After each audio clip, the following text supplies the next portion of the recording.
KM Vision, une génération d'action. Toute actualité sur KM Vision. Pour plus d'informations, appelez au 77 424 34 78 ou le 78 308 30 49.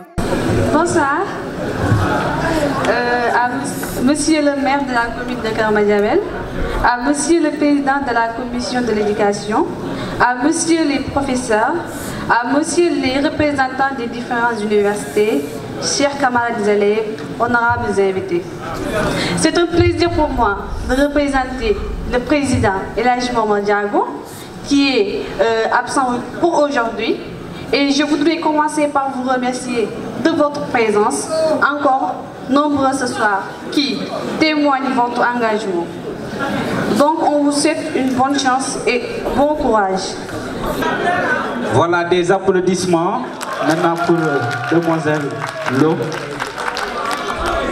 Le Japon qu'on appelait les dictatures et les alliés qu'on appelait les défenseurs de la liberté ou de la démocratie, avec la France, la Grande-Bretagne, les pays d'Europe et plus tard les États-Unis d'Amérique et l'URSS. Bon, l'issue de cette guerre a été la victoire du camp des Alliés, et ces derniers, ayant remporté cette victoire, ont décidé de procéder à ce que l'on appelle la réorganisation du monde et le règlement du conflit. Bien entendu, cette réorganisation a démarré avant même la fin de la guerre, puisqu'à partir de 1943, dès que les Alliés ont commencé à sentir leur victoire, suite à l'entrée en guerre des États-Unis et de l'URSS, c'est surtout l'arrivée des Américains qui a permis de renverser la tendance. La bataille de Midway de 1942, qui met fin à la supériorité navale japonaise dans le Pacifique, donc, a permis au camp des Alliés d'obtenir et d'enchaîner les victoires. Voilà. Cette guerre qui se termine ainsi a laissé en héritage un monde bouleversé, un monde enseigné, un monde perturbé par, évidemment, sur tous les plans économiques, politiques, sociaux, et avec de très très lourdes conséquences.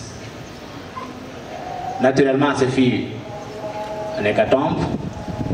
C'est la plus grande catastrophe humaine qui a fait environ 60 millions de morts. Et les pertes humaines aussi élevées n'ont jamais été enregistrées. Les destructions ont été tellement intenses, surtout dans les pays d'Europe et de l'URSS. Le bilan social et moral a été trop lourd. Il y a eu un traumatisme partout. Les gens ont eu peur. Et même au Sénégal, la peur a été notée avec les événements, avec donc la bataille de Dakar opposant le général, le gouverneur Pierre Boisson et le général de Gaulle au nom de la France libre. Les bombardements du camp de Tcharoy, tout cela traduit ce qu'on appelle la psychose et le traumatisme que les populations ont obtenu par rapport à cette guerre. En Europe, le sommet de l'horreur a été enregistré avec la découverte donc, du génocide juif des Tziganes, enregistré et élaboré par le régime nazi avec Adolf Hitler. Politiquement, c'est là que maintenant les conséquences ont été beaucoup plus intenses, beaucoup plus remarquables, car sur le plan politique, les vainqueurs ont tenté de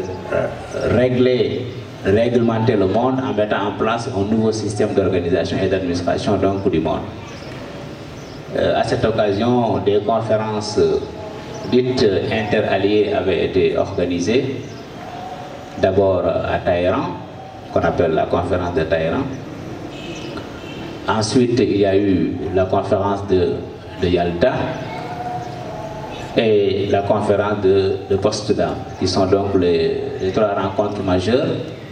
Mais il y a également d'autres, comme la conférence de Bretton Woods, qui créa donc le FMI et la Banque mondiale, qui met en place un système d'organisation financière au niveau mondial. La conférence de San Francisco de juin 1945 met en place ce qu'on appelle l'Organisation des Nations Unies, dans le but d'établir ce qu'on appelle au nouvel ordre mondial, prévenir les guerres, prévenir les conflits et donc régler d'une manière générale les désastres liés au conflit entre États. Éviter la naissance d'une troisième guerre majeure qu'on appelle une troisième guerre mondiale. Par rapport à ce règlement, la conférence de Yalta et celle de Potsdam ont été celles qui ont eu plus d'impact sur l'avenir du monde, puisque c'est à Potsdam et à Yalta que des décisions majeures avaient été prises, et ce sont ces décisions-là qui ont eu une répercussion sur l'avenir du monde et de l'Europe. À Yalta, du 4 au 11 février 1945, des décisions avaient été prises concernant ce qu'on appelle la mise en place des régimes démocratiques et libres en Europe, dans les pays libérés par l'armée rouge et le régime nazi. Mais aussi, excusez-moi, c'est par rapport, lors de cette conférence, que la décision de diviser l'Allemagne a été évidemment prise. L'Allemagne est découpée en 4 zones d'influence, attribuées aux 4 puissances alliées, la France, la Grande-Bretagne, l'URSS et donc les États-Unis, qui chacune a disposé d'une zone d'influence en Allemagne, de même que le statut de Berlin également a été concerné. C'est également lors de cette conférence que l'idée de créer l'ONU a été lancée, mais tout devient encore beaucoup plus clair et net avec la conférence de Potsdam, où les sanctions de l'Allemagne sur l'Allemagne avaient été notées. L'Allemagne est dénazifiée, démilitarisée et démocratisée, ce que nous appelons dans le vocabulaire les D de Potsdam. Des sanctions avaient été également précisées. Elles devaient verser évidemment 20 milliards de dollars en termes de réparation de guerre. Mais c'est là aussi à Potsdam que vont apparaître les premières divergences, et c'est là que se situent les racines de ce que l'on a appelé la confrontation Est-Ouest. Donc en guise de transition, nous allons aborder cette deuxième partie concernant les relations Est-Ouest, désignées sous le vocabulaire de guerre froide. Donc, les relations Est-Ouest désignent la confrontation idéologique, à la fois indirecte, bipolaire, qui prend toutes les formes entre les deux camps, les États-Unis d'un côté et de l'autre l'URSS.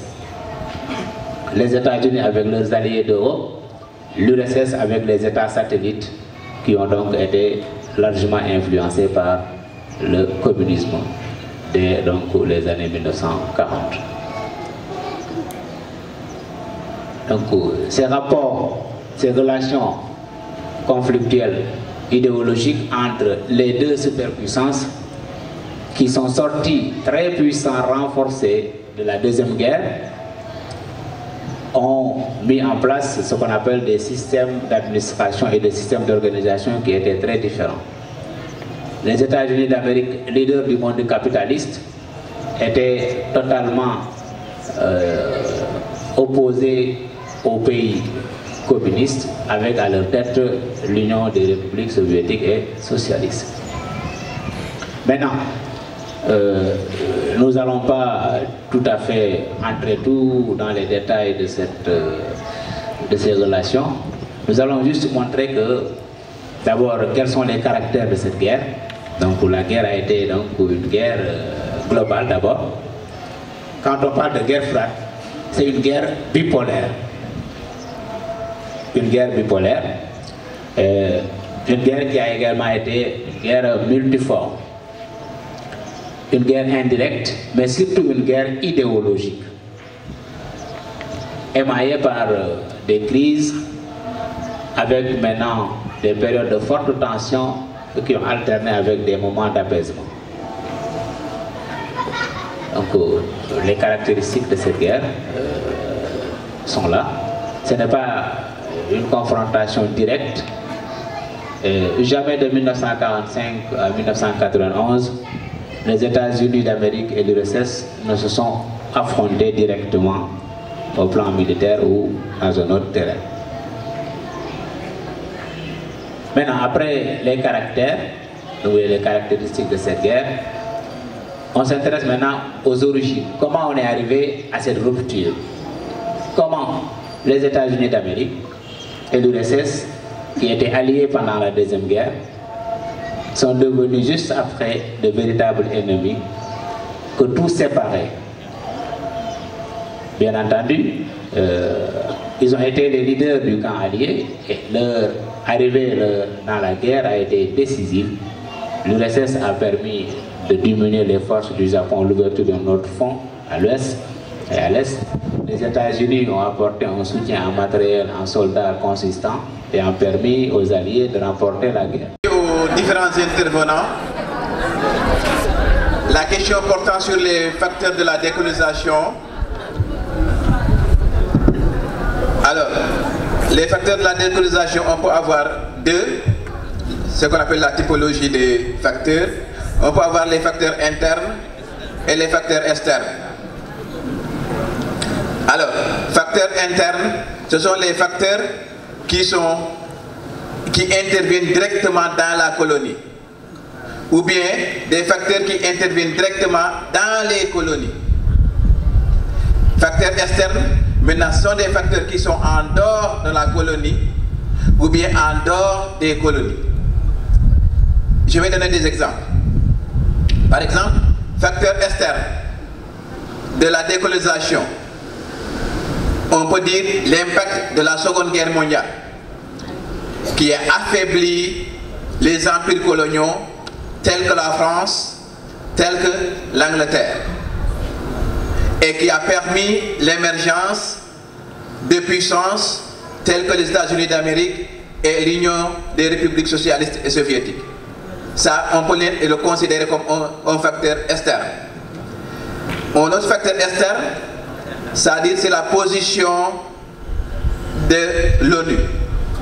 L'ONU, qui est un organe supranational, n'est-ce pas, qui devait prévenir la paix et régler les conflits, mais qui exhorte le droit, ou bien qui stipule dans son article 1er le droit des peuples à disposer d'eux-mêmes.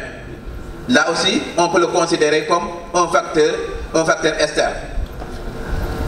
N'est-ce pas? Alors, un facteur interne qu'on peut donner, par exemple, quand vous prenez la décolonisation au niveau de l'Inde, ou bien la décolonisation au niveau de l'Algérie, par exemple, le mouvement nationaliste algérien ou le mouvement nationaliste indien peut être considéré comme un facteur interne. Au niveau de l'Inde, ce mouvement nationaliste a permis de pouvoir imposer à l'Empire britannique l'indépendance de l'Inde. Même si les deux mouvements n'avaient pas la même position, parce que la Ligue musulmane considérait qu'il fallait diviser l'Inde, alors que le parti du Congrès voulait un parti ou bien un territoire unitaire, c'est-à-dire qu'il ne fallait pas diviser. Ça me permet de pouvoir répondre à la question pourquoi on dit que la décolonisation de l'Inde est ratée. Je pense bien que je l'ai indiqué. Alors, j'ai indiqué que la décolonisation est ratée, ou bien on peut considérer qu'une décolonisation est ratée si le territoire qui était unitaire au départ, à l'issue de l'indépendance, est fractionné ou bien divisé. Dans ce cas de figure, vous pouvez avoir l'exemple de l'Inde ou bien l'exemple de la Palestine. C'est ok?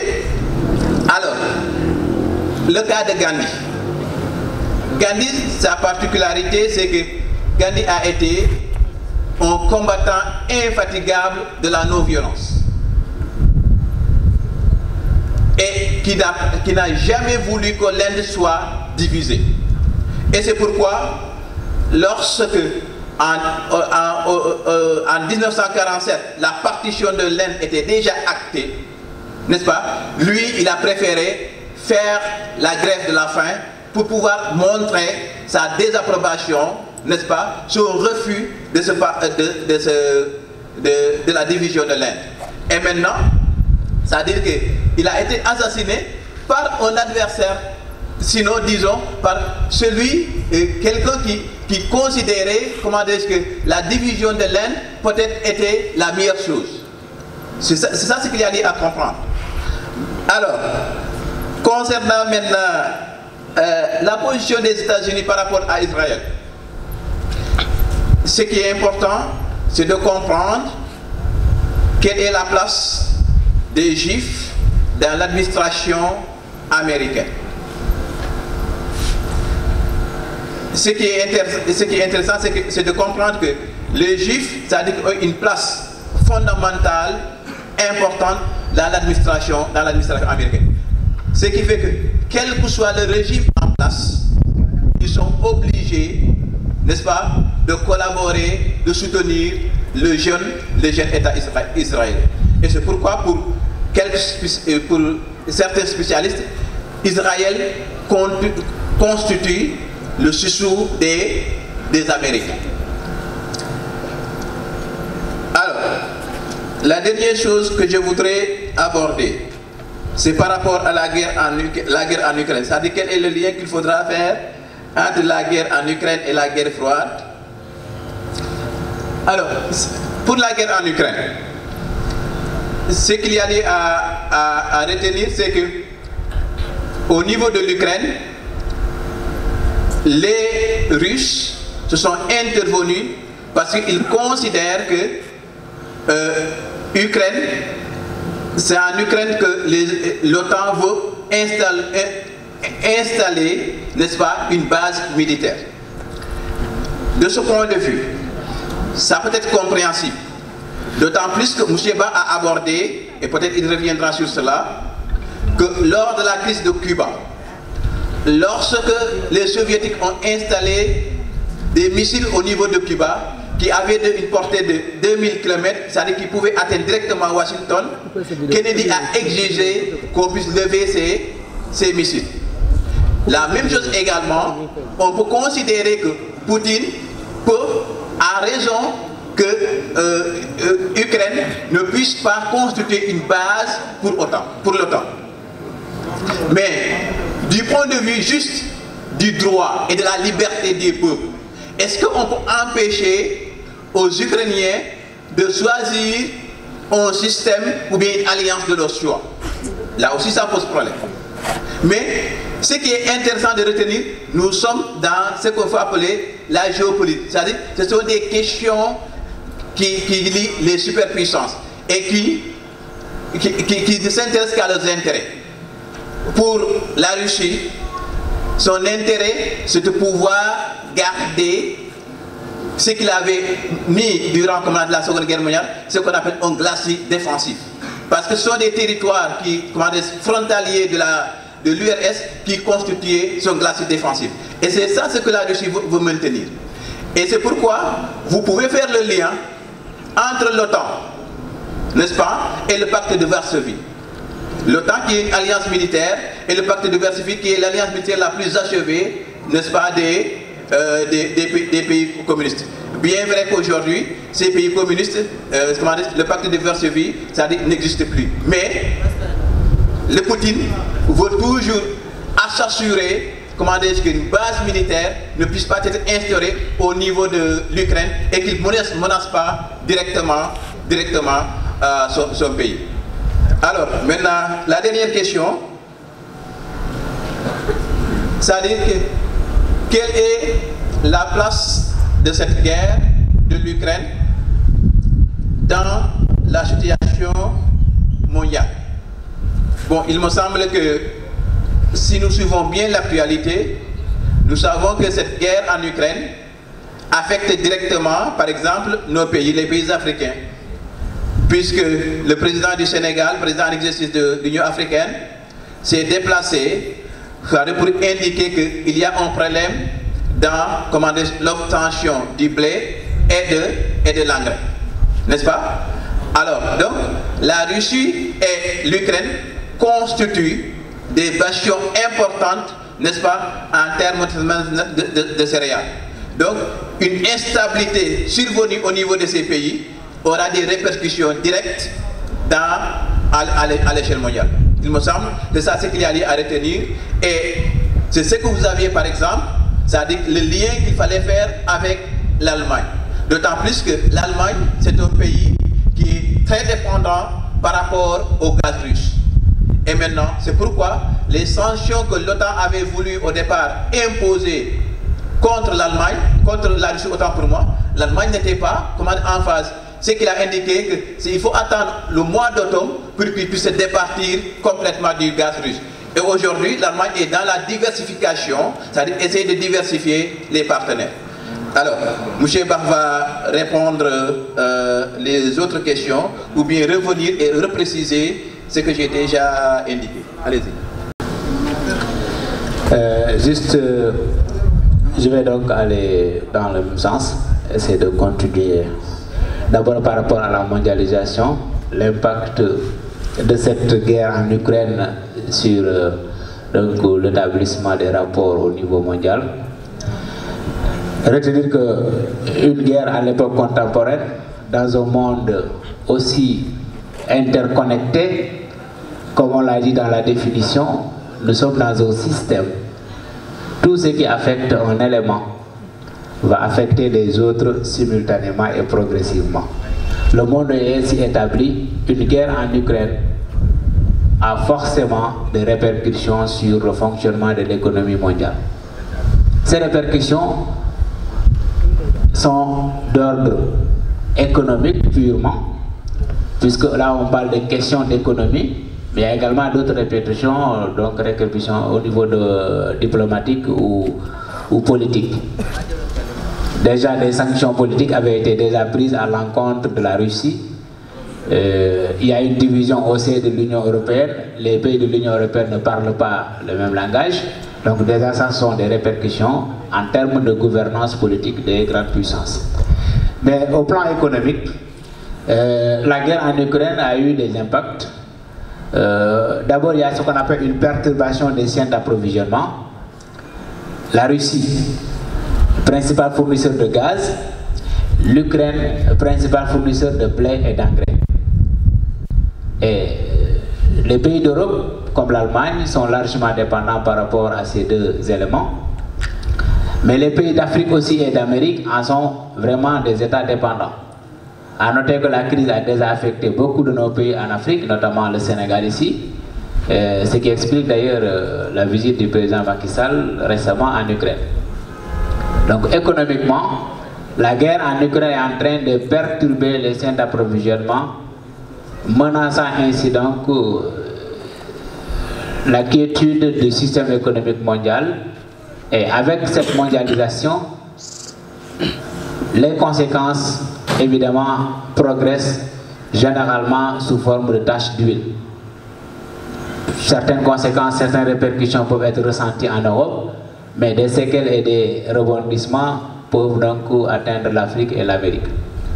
Voilà. Donc économiquement, la guerre en Ukraine est en train de redéfinir encore et menace même le fonctionnement de l'économie et du système économique mondial, avec des impacts déjà visibles, des baisses économiques, donc de la part du PIB, de la croissance notée dans beaucoup de pays, déjà ici, donc visible, on n'est pas en train de chercher loin, on voit ça.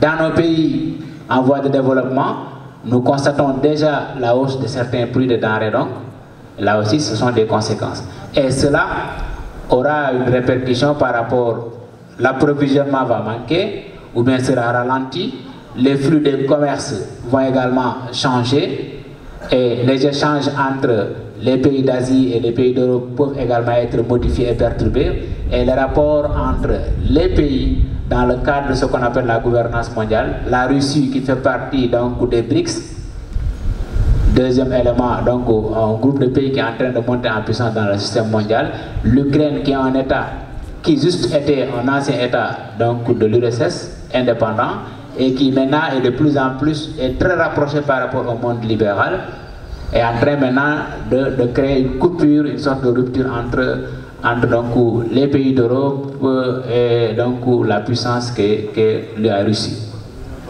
Et ce qui nous permet donc de trouver une transition vers ce qu'a déjà évoqué, broché mon collègue M. Diouf, par rapport à la liaison entre la guerre d'Ukraine et la guerre froide.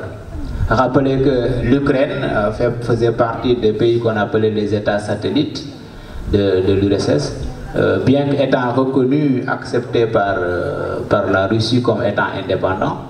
Mais l'Ukraine est en train de devenir un point focal pour les Occidentaux et qui pourrait menacer la stabilité de la Russie.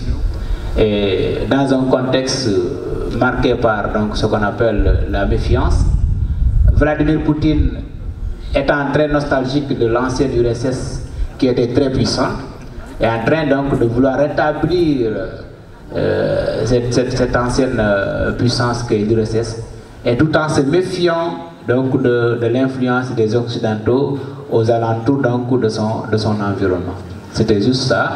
Et la liaison, la crise ne date pas d'aujourd'hui, puisque depuis 2014, rappelez que une partie de l'Ukraine qu'on appelle la région de Crimée a déjà été occupée par la Russie. Et par rapport à cela, et c'est même cette question de la Crimée qui a provoqué d'ailleurs la suspension de la Russie dans le cadre de ce qu'on appelle du G8. La Russie qui avait été donc suspendue du G8 avec donc le génocide arménien, avec donc la question de l'invasion de Crimée, n'est toujours pas encore reconduit dans ce cercle restreint des pays puissants. Et en quelque sorte, le président Vladimir Poutine veut insister pour créer ce qu'on appelle, pour s'assurer de son environnement et menacer, éviter toutes les menaces plausibles qui pourraient donc déranger la quiétude de la Russie. En quelque sorte, je pense que c'est sur cet angle-là qu'on peut mettre en relation ces deux conflits-là. L'autre question qui avait été posée, c'est, je pense qu'on a parlé de, bon, c'est déjà évoqué, le caractère raté de la décolonisation en Inde. C'est la question de la révolution chinoise. Un élève a dit qu'on n'en a pas parlé, oui évidemment.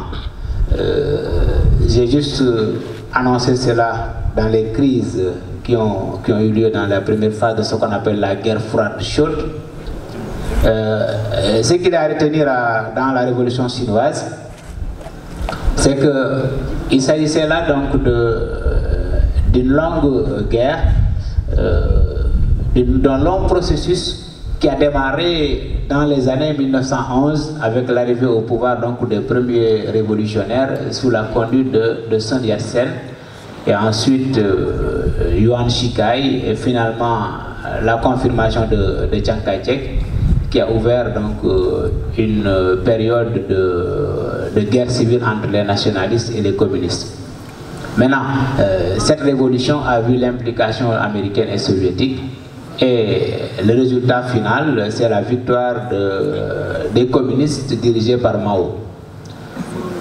Maintenant, l'histoire de la Chine en tant que telle risque de nous prendre beaucoup de temps, mais retenons les grandes lignes, que Mao est donc devenu le président de la première république communiste de Chine, a très tôt donc opté pour le modèle soviétique en tentant de reproduire le communisme comme le définissent les principes léninistes marxistes. Donc le copie-coller du modèle soviétique qui s'est manifesté par des réformes agraires, etc. et des plans quinquennaux, mais malheureusement le modèle ne collait pas avec la réalité de la Russie, de la Chine, ce qui a poussé à Mao à des tentatives donc d'autres propositions comme le grand bond en avant, la révolution culturelle.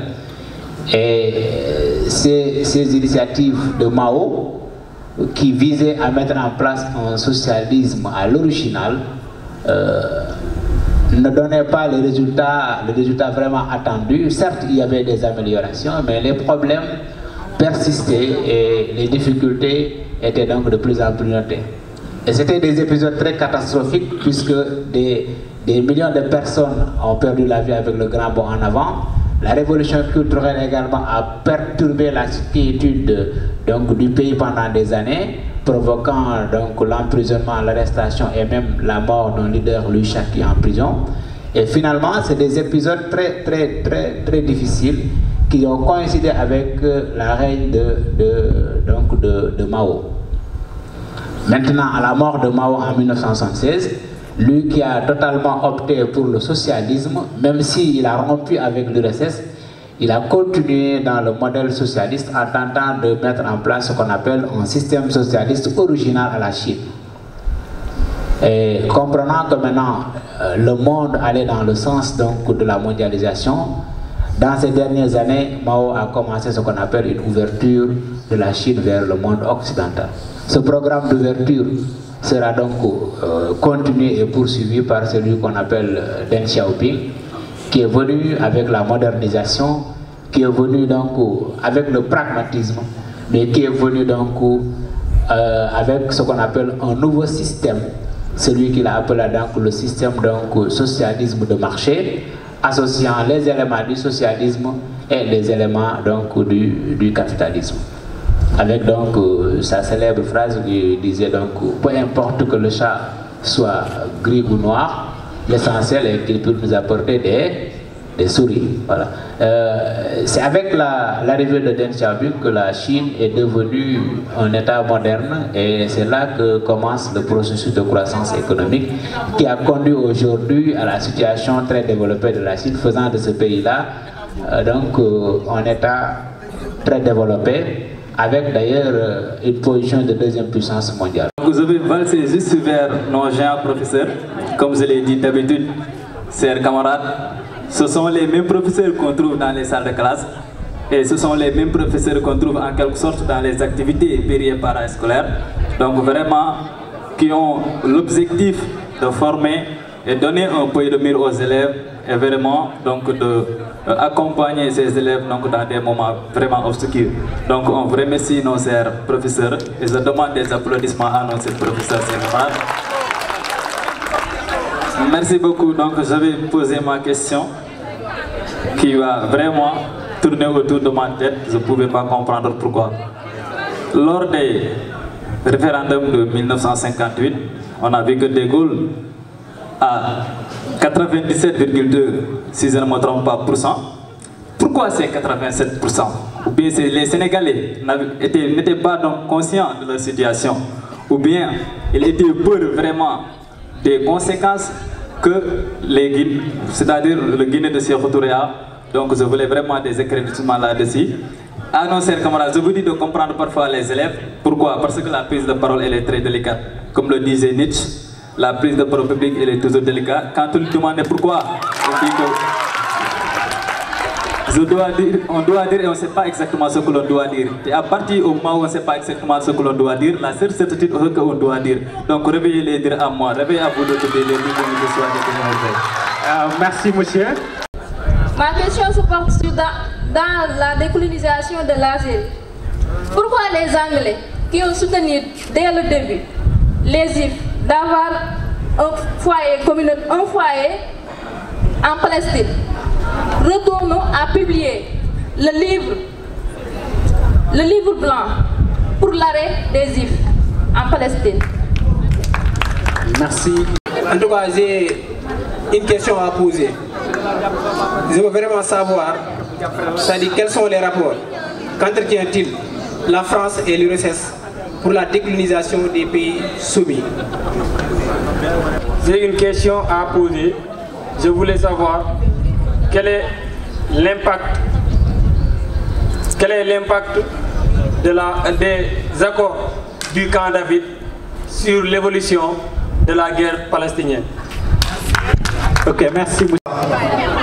Je suis dénommé Cheikh Ibrahim Cham, élève en classe de terminale S2 au niveau du lycée de Keur Madiabel. Avant tout d'abord, je vais remercier nos chers professeurs qui sont là présents pour nous booster, pour nous faire comprendre les choses que nous n'avons pas compris. Nous vous remercions, chers professeurs. Après cela, en tant que camarades d'élèves aussi, qui savent en quoi ils veulent, mais qui sont conscients de leur avenir, qui sont présents là pour savoir ou bien pour combler les trous qu'ils ont. Je vous remercie et je vous félicite encore une fois. Bon, moi, je peux dire, poser une question, c'est pas ce qui m'a plus amené ici. Mais mon problème, c'est quoi? On a choisi français, philosophie et aussi histoire-géo. En tant qu'élève de S, vous nous avez pas tenu compte en nous. Nous sommes des élèves de la série S. Nous sommes des élèves de la série S. Pour la L, pour la série L, histoire-géo c'est 6, je sais pas. Si je ne me trompe pas, c'est 6. Philosophie 6. Français 5, 6. Et nous, histoire-géo 2, français 2, philosophie 2. Il n'y a pas d'équitabilité.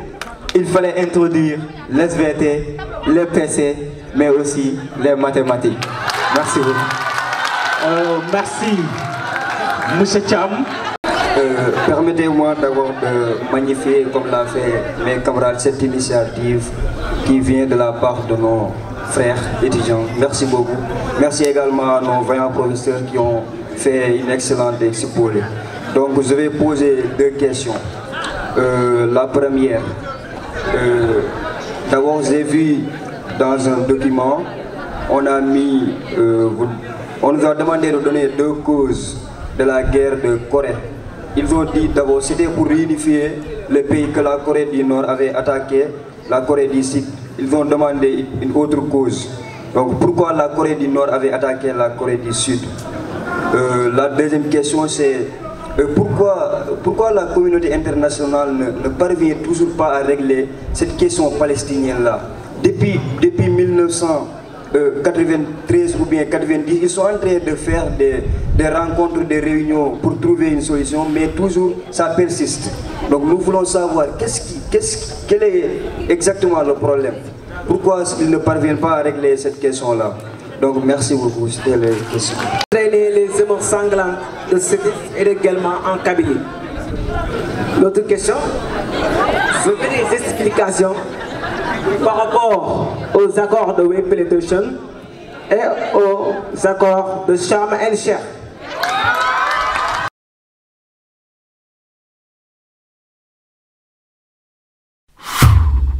KM Vision, une génération d'action. Toute actualité sur KM Vision. Pour plus d'informations, appelez au 77 424 34 78 ou le 78 308 30 49.